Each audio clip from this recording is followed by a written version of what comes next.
when you heard that Bryan Kohberger had been arrested, or did you just find out? I had no connection whatsoever. I did not connect the dots. I had no idea. I had my first inkling yesterday when media started calling, and it was a journalist that told me about the connection, and I was surprised, as any person would be. After you made the film, were you in contact with her at all? I know that's her only credit. Your film is the only credit that we see listed for her as an actor. Do you know if she continued in acting? I think she thought about it. I don't think she went much farther than that. I know it was her first film, or at least I'm pretty sure it was her first film. My whole contact with her boils down to this. I mean, she auditioned for the movie. We basically had open auditions, so anybody could audition. She auditioned. I came in, and we liked her for the role, so offered her the role. She accepted the role. The next time I see her, other than talking to her on the phone and stuff, is during the table read. Came to the table read. She did a really fine job. And then we shot. We had 18 shooting days, mostly on weekends. And then with Amanda, I had to bring her back for a reshoot for one scene where she's running through the woods. So I had one more day with her. She was wonderful. She was good. She did a great job. I'm surprised she didn't go on and do more work, but very nice woman. I'm assuming the answer to this is no, but I got to ask. By chance, did her brother ever come to the set to watch this? Did you ever meet him? No, I had no idea she had a brother. She never mentioned him to me, and I didn't know she had one. Generally speaking, I mean, I'm an older feller, so these young actors don't like to sit around and chat about their lives with me. On set, they chat to each other more than they chat to me. So mine is kind of a professional relationship, and as I said, she was great professional, wonderful on set, and a wonderful person. I didn't know she had a brother at all. I think I knew she was from Pennsylvania because she had to drive down for the reshoot. And I remember talking to her about that when she did that. That was a couple months after we wrapped on the principal photography. But, other than that, I didn't know anything. I had no clue.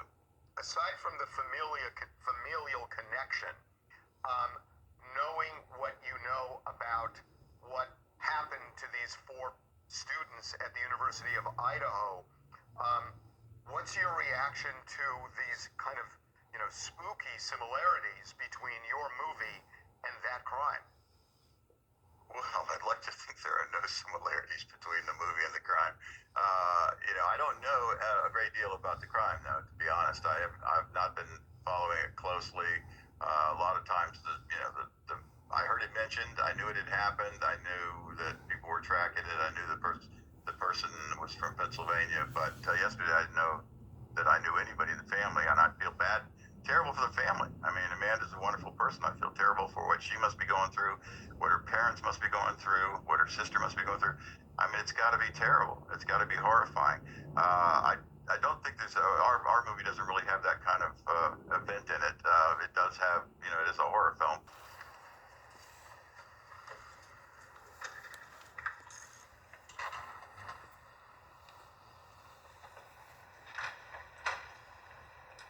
All rise. Thank you very much. Please be seated. Good morning, everybody. Mr. Kohberger, do you understand the charge in count 1? Yes. Do you understand the maximum penalty? Yes. Do you understand the charge in count 2, murder in the first degree? Yes. Do you understand the maximum penalty? Yes. Do you understand the charge in count 3, murder in the first degree? Yes. Do you understand the maximum penalty? Yes. Do you understand the charge in count 4, murder in the first degree? Yes. Do you understand the maximum penalty? Yes. Do you understand the charge in count 5, murder in the first degree? Do you understand the maximum penalty? Yes. And Ms. Taylor, is Mr. Kohberger prepared to plead to these charges? Your Honor, we will stand for second. An actress, but then she sort of shifted to be a therapist in behavioral health. And those are important jobs, especially for their patients, their clients. The problem with those 2 ladies, their last name is Kohberger. They're Bryan Kohberger's sisters, and both of them were fired. Clearly, It seems they were fired because of who they are, but more who their brother is. Because there does not seem to be a coincidence where both of them had cause to be sacked from their professions.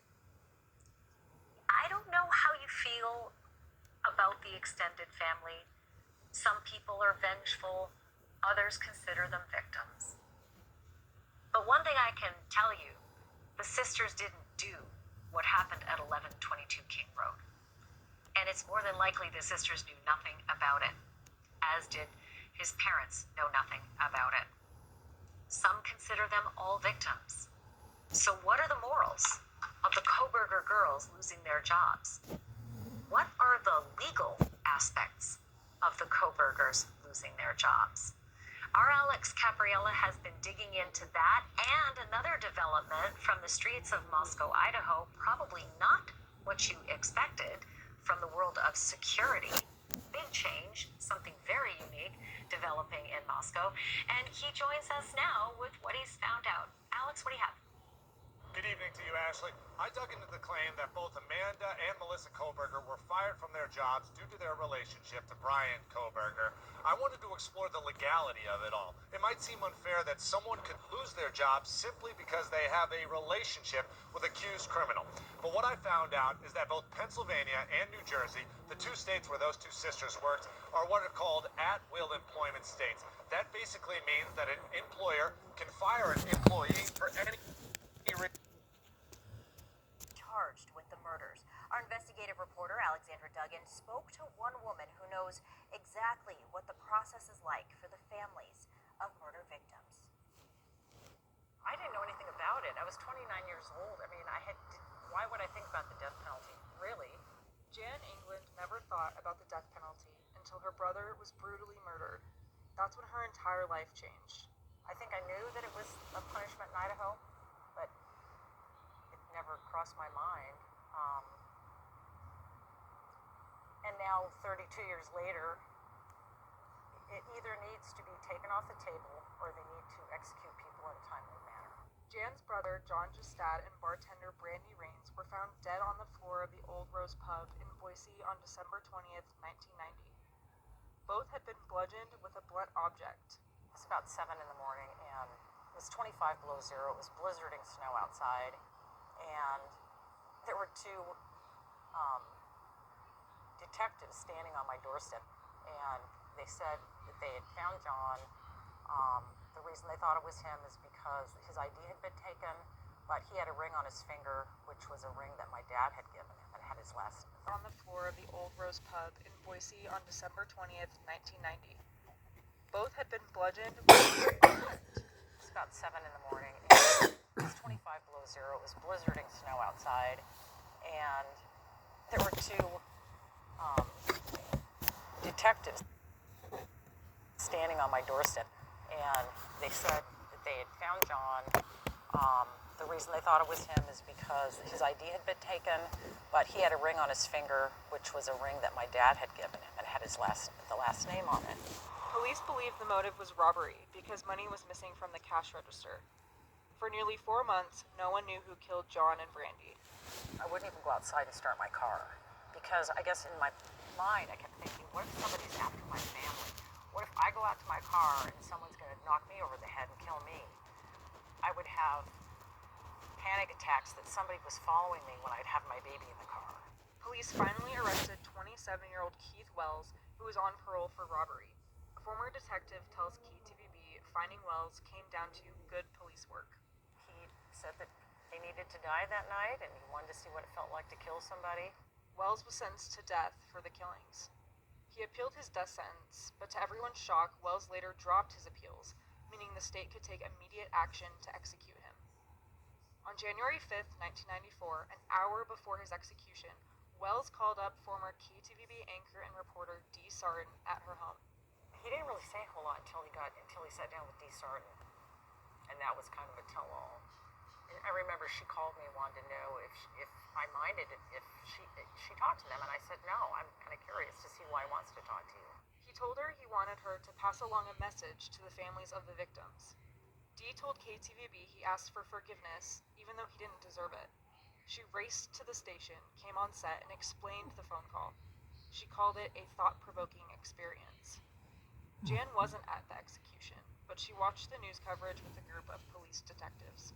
What were your emotions? Like, what kind of range of emotions were you going through as you were watching the news coverage about your brother's killer being executed? I wanted it over. Wells died just after midnight on January 6th, 1994. I know people have their views on the death penalty, but, you know, you might have a change of your opinion when it happens to you, because I really didn't think about it, and there's just no way for you to be able to comprehend what a family member's going through.